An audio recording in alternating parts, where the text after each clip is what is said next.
Lo tenga encendido en este pasaje, segundo libro de Crónicas, capítulo 16, porque va a ser complicado leer nuevamente todas las porciones, pero usted puede ir con su vista, le voy a indicar algunos versículos para que puedas ver las referencias bíblicas de lo que estoy explicando. Seguimos, yo estoy predicando, y ustedes lo saben, este año acerca de los profetas del pueblo de Israel, precisamente trayendo a la memoria lo que tenemos como iglesia que hacer, o cuál es nuestro quehacer profético, y estoy extrayendo enseñanzas de estos pasajes que nos hablan de los profetas del pueblo de Israel. Hoy nos corresponde hablar de un profeta que quizás muy pocas veces hemos escuchado, y es un profeta de nombre Ananí. Y este profeta va a ser muy importante para el pueblo de Israel porque va a interactuar precisamente en una época y en una situación bastante complicada, cuando si bien anteriormente se habían detenido las luchas entre el norte y el sur, o entre Israel y Judá, ahora se ha recrudecido la situación y los dos reinos que antes ya se habían dividido, ahora sí tienen luchas con guerra, con ejércitos, y están buscando alianzas con otros reinos para poder enfrentarse unos contra otros. Pero vamos a entrar en el pasaje, vamos a ir explicando algunas cosas y ver la enseñanza que tiene para nosotros la palabra de Dios acerca de cómo debemos mantener nuestra fe y, por supuesto, este título, mantener nuestra mirada puesta siempre en el Señor. Y bueno, hoy es verdad, excelente, cantamos hace un momento el himno Fija tus ojos en Cristo. Y bueno, este canto, a mí me alegra que le haya comentado la letra. Antes nuevamente lo cantamos como estribillo y no lo sabemos todo de memoria. Creo que el resto del himno no lo sabemos aún de memoria, es bastante reciente el uso de este himno. Pero yo creo que sí nos hacía falta un poco más, ¿no?, del texto. Ciertamente nuestros ojos fijos en Cristo, tan lleno de gracia, de amor, todo lo terrenal queda sin valor, porque pues, el Señor es todo, ¿no?, para cada uno de nosotros. Pero el fijar los ojos en el Señor tiene que ir mucho más allá. Y de eso queremos hablar en esta mañana. Cierra sus ojos y vamos a orar. Padre, te pedimos, Señor, que hables a nuestro entendimiento, a nuestro corazón, Señor, y podamos entender la palabra que tienes para nosotros hoy. Señor, que podamos, por medio de tu Santo Espíritu, adentrarnos en ella, Señor, y esta hacer bella en nuestros corazones y en nuestras vidas. Háblanos, Señor, de cómo debemos estar atentos, Padre, siempre a estar en una comunión contigo, a través, Señor, de tu palabra, de la oración, de buscarte a ti sobre todas las cosas y principalmente en nuestro Señor Jesucristo. Te pedimos, Señor, pues que nos guíes en el nombre de Jesús. Amén. Y nos ubicamos más o menos en el año 870 a.C. Un tiempo, por decir, difícil, turbulento en medio de la nación de Israel, de los dos reinos ya divididos. Ahora está reinando en el sur, en la tribu de Judá, junto con Benjamín, el rey de nombre Asa, que viene siendo bisnieto de Salomón. Ahí se ha conservado la línea de los reyes, han ido heredando de un rey a otro, y ha llegado todavía, está reinando un bisnieto de Salomón. Sin embargo, sabemos que en el norte es una historia totalmente diferente. Se levantó un guerrero, después se murió, subieron otro al trono, y ahí no ha habido una línea en la que haya una sucesión, sino que han sido luchas dentro del pueblo. Ahora, el rey Asa, y tendremos que haber leído, y eso prediqué la semana pasada, un par de capítulos antes, ya había tenido un encuentro con un profeta. Ya se había encontrado al principio de su reinado con un profeta de nombre Azarías, quien va y le dice directamente en el nombre de Dios que están en medio del reino altares, están adorando a dioses ajenos, hay adoración extraña delante del pueblo y Dios no quiere esto. Veamos los 10 mandamientos, ¿verdad? No tendrás dioses ajenos delante de él. Y en ese tiempo, al principio del reinado, el rey Asa recibe el mensaje de Dios, recibe el mensaje que le llega por medio del profeta Azarías y destruye los altares, quita los ídolos y hace toda una renovación ¿sí? O toda una reforma espiritual y religiosa también en medio de todo el reino del sur. Y todo el mundo se vuelve nuevamente a Dios, se reinstala la adoración solamente a Dios vivo y verdadero, y todo camina bastante bien. De hecho, hay años, en estos años, en los primeros años del rey Asa, de paz en medio del rey. Han pasado los años, ya va avanzando el tiempo del reinado de Asa, y ahora se viene un problema todavía más complejo.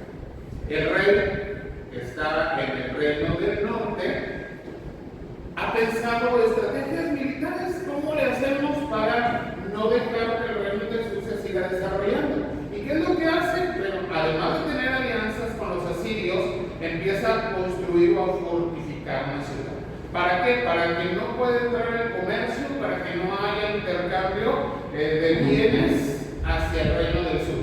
Y claro, esto le va a preocupar al rey Asa. No puede ser que se vaya a levantar la Asa, vaya a construir toda una ciudad y vaya a impedir que pueda haber intercambio económico, que pueda haber intercambio de productos. Y toma una decisión. ¿Fíjate usted qué decisión tomó? Dice, ya sé, voy a sobornar al rey asirio.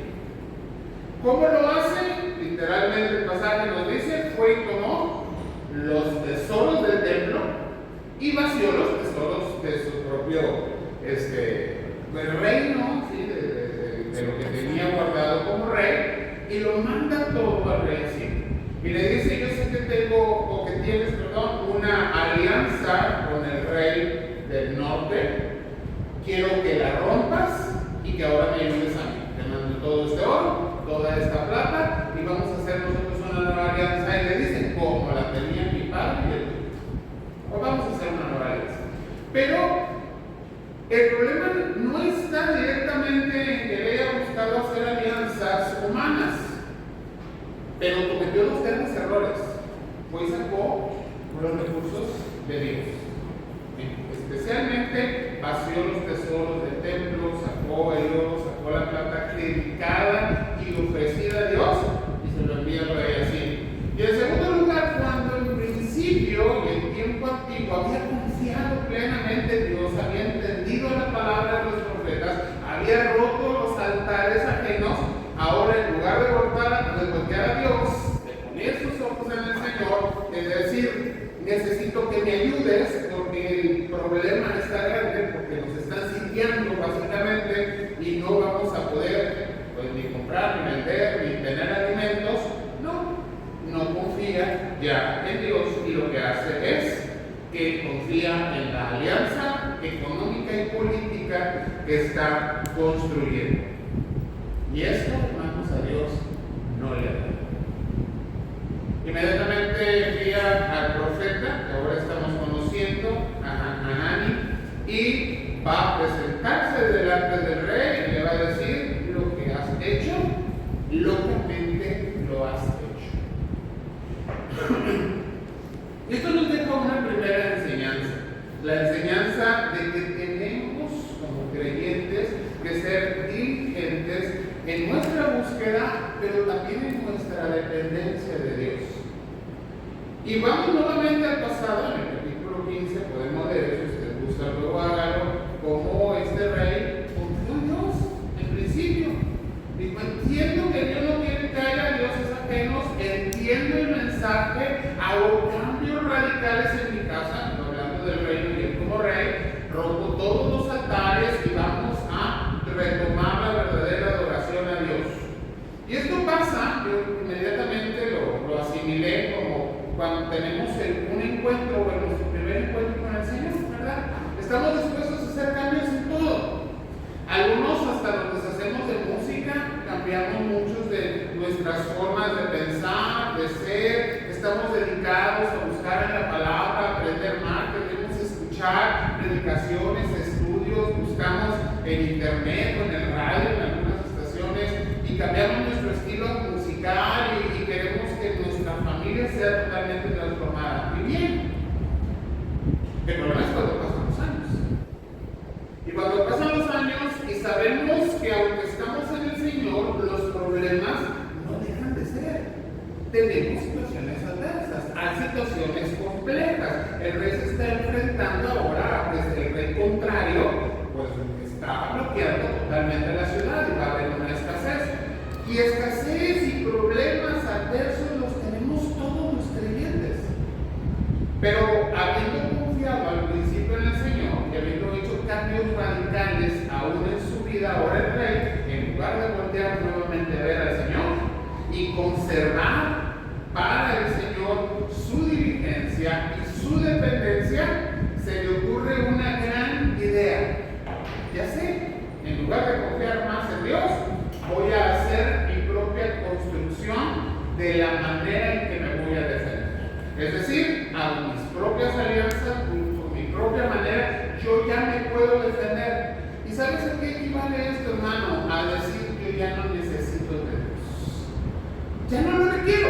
He crecido tanto, he madurado tanto, he hecho tanto, he logrado tanto, que ahora me puedo defender solito.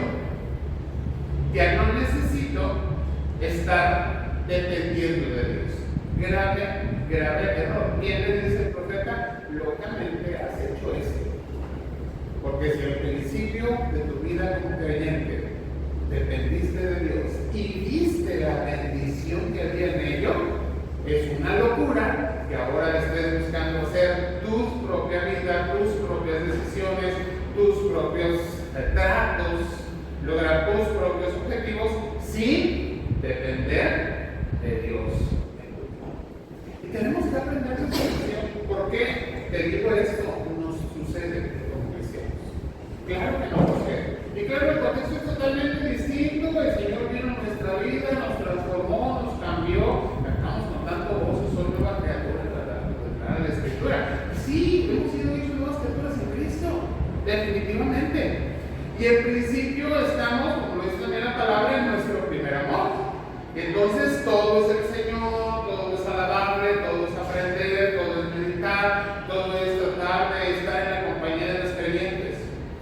Pasan los años y a veces hay carencias espirituales. Las hemos vivido. Vienen problemas, vienen carencias, problemas familiares, enfermedades, situaciones difíciles, falta de trabajo, no sé, situaciones adversas a nuestra vida. Y en lugar de fijar nuestros ojos en el Señor, empezamos a buscar la manera de resolverlo por nuestros propios medios. Y no digo que no vayas al médico, más adelante voy a hablar de esto. No digo que no busques apoyo, no digo que te quedes callado. Lo que estoy diciendo es que primeramente debemos confiar en el Señor y que Él es el que va a poner los medios, que Él es el que va a abrir las puertas, que es Él el que va a marcar el camino y que Él va a poner las situaciones en su lugar y nos va a dar la bendición de encontrar las respuestas necesarias. Pero nuestros ojos, primeramente puestos en el Señor, en dependencia de Él y no pensar que nosotros por nosotros mismos somos capaces de seguir caminando cuando ya hemos visto que depender del Señor ha dado gran bendición a nuestra vida. Si seguimos en la narrativa, vemos las consecuencias de esta decisión. Y parece que en la narrativa, como está escrita, no se ven tan severas, la verdad. Porque le dice, el error que has cometido, le dice el profeta rey Asa, es hacer esta alianza, porque ahora en lugar de tener más paz, vas a tener más guerra. Y claro, el rey de Sirio, ¿qué hace? Ahora envía sus ejércitos y ya no es una ciudad la que está tomada, sino 3 ciudades diferentes. Ahora él va a poner una opresión y ahora tiene la capacidad en guerra, en ejército y además ahora toda la economía, porque le mandó todo el tesoro para mantenerse y poder controlar tanto al reino del sur como al reino del norte. Ahora va a ser mucho peor para ti. Tomaste una decisión equivocada. ¿Crees que porque te robaste las piedras, porque te llevaste la madera de Ramá y fortificaste tu propia ciudad, ya resolviste el problema? Pero no es así. Vas a ver que hay consecuencias de no haber confiado en el Señor. Y tenemos que ver esto. Nos sucede. Empezamos a buscar resolver nuestros propios problemas con nuestras capacidades, con lo que sabemos, con las relaciones conexiones que tenemos, ¿verdad? Empieza ahí a haber muchas veces el tráfico de influencias. Pero cuando no dependemos de Dios, podemos perder estas cosas.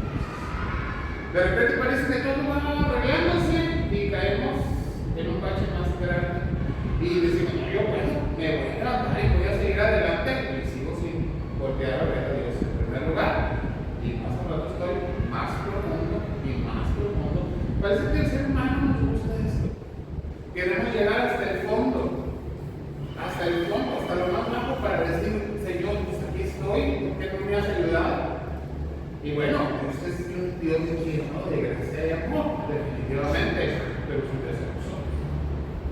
Él quiere que lo tengamos en primer lugar en nuestra vida.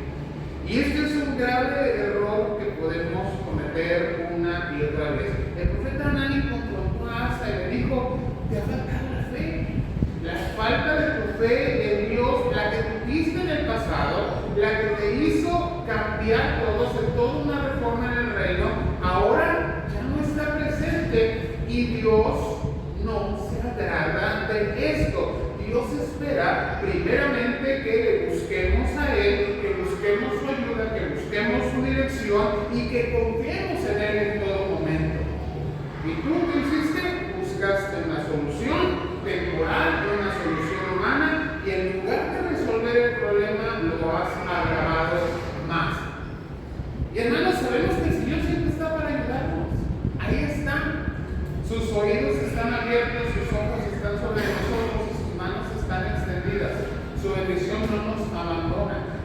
Hay situaciones en donde hemos tomado decisiones equivocadas y podemos ver las consecuencias. Esta historia nos recuerda que es importante nuevamente mantenernos fieles, mantenernos con la mirada puesta en el Señor. En esta parte de la historia, de ver la historia del rey Asa, vemos que perseverar en la fe es importante y no hacerlo nos acarrea consecuencias. Dios espera de nosotros fidelidad. Él es fiel, siempre se va a mantener fiel y espera fidelidad de nosotros. Pero nosotros somos bastante claros.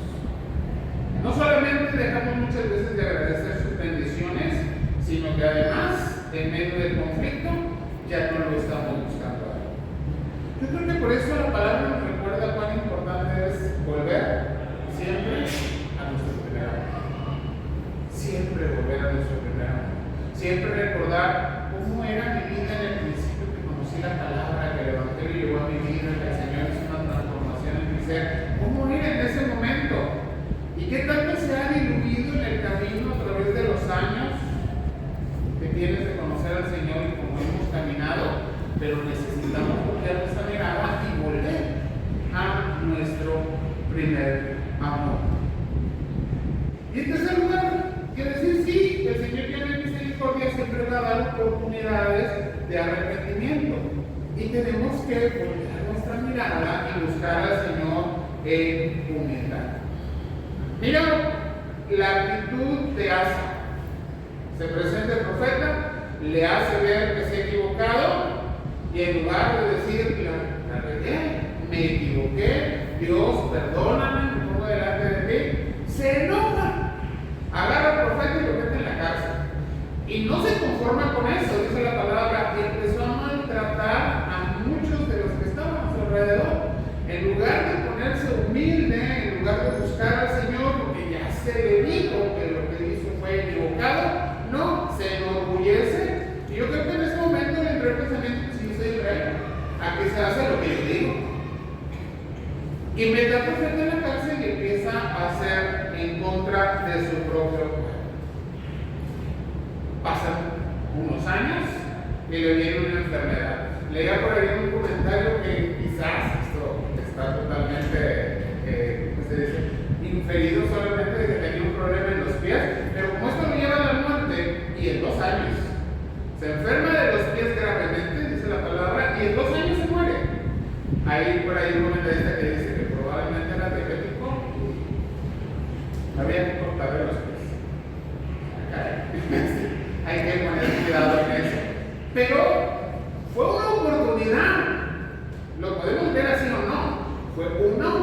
oportunidad de parte de Dios para que Él volteara nuevamente sus ojos al Señor.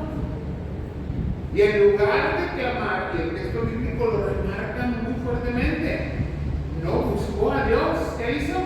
Buscó solamente a los doctores.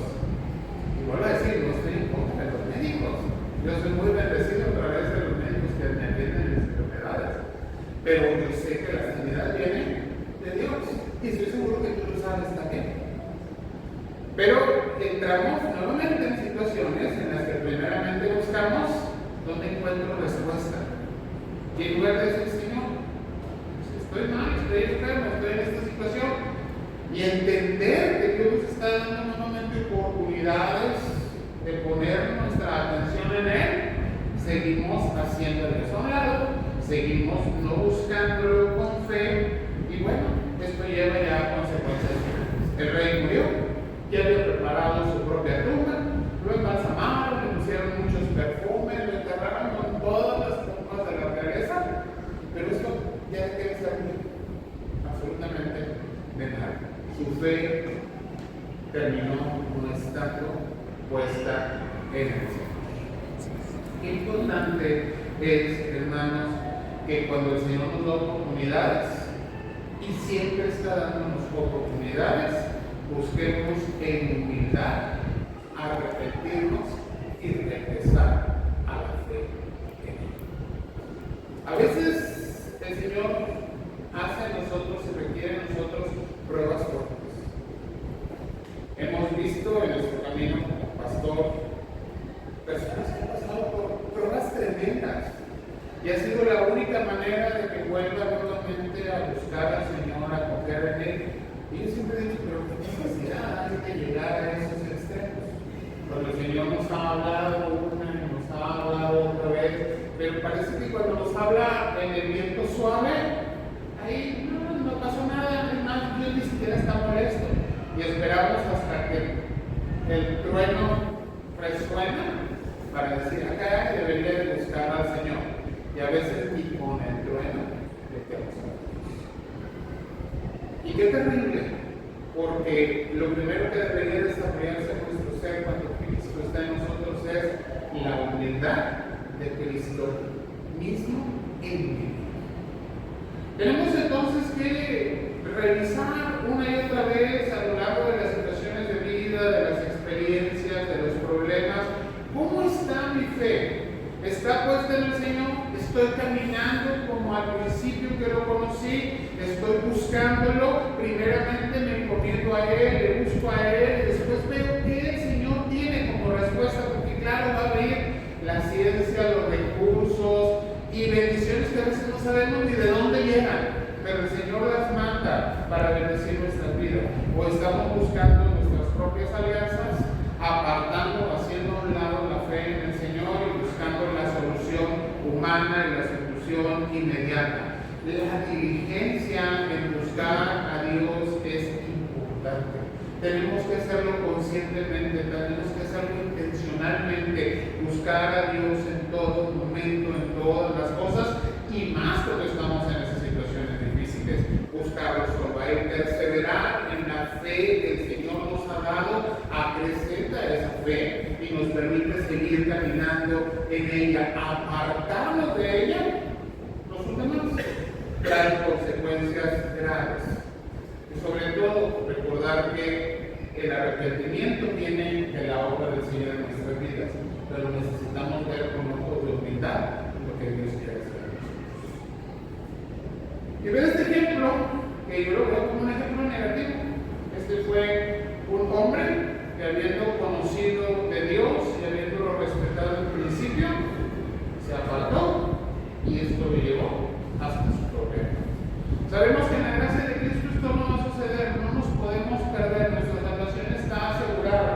Pero qué triste que el creyente no viva vidas plenas, como la que Cristo vino a comprar para nosotros, vida abundante, y vivamos vidas que no son plenas en la plenitud del Señor, que no están completamente puestas para la gloria de Dios, y pasemos por tantas situaciones en las que no encontramos respuesta porque no estamos fijando nuestros ojos primeramente Dios. Yo creo que este es un llamado muy importante a la iglesia el día de hoy. Claro, somos una iglesia que estamos buscando mantenernos en la fe, mantenernos en la esperanza, tener esta devoción al Señor, esta adoración a Dios. Sigámoslo haciendo. El Evangelio está ahí para nosotros, pero recordemos que esta siempre va a ser una buena noticia, no debería de ser para nosotros una mala noticia la confrontación de que hemos equivocado el camino, sino todo lo contrario, venir con arrepentimiento y humildad y voltear siempre, siempre en primer lugar nuestra mirada al Señor. El Señor nos haga comprender esto y analizar nuestras propias vidas y en cada situación que enfrentemos, busquemos siempre, primeramente, al Señor. Vamos a orar. Padre, gracias Señor porque tú nos permites cada vez que vamos en tu palabra encontrar, Señor, que tú tienes respuesta, que tú nos hablas palabras de bendición, que tú nos recuerdas que tu gracia está sobre nosotros. Pero Señor, también nos haces el llamado a mantener nuestra mirada fija en ti, a buscarte primeramente a ti, a esperar, Señor, las respuestas y los canales de bendición que tú tienes para nosotros, a perseverar en la fe. Esa fe, Señor, que tú nos diste, ese encuentro que tuvimos con tu gracia y tu amor que nos transformó, y que perseveremos, Señor,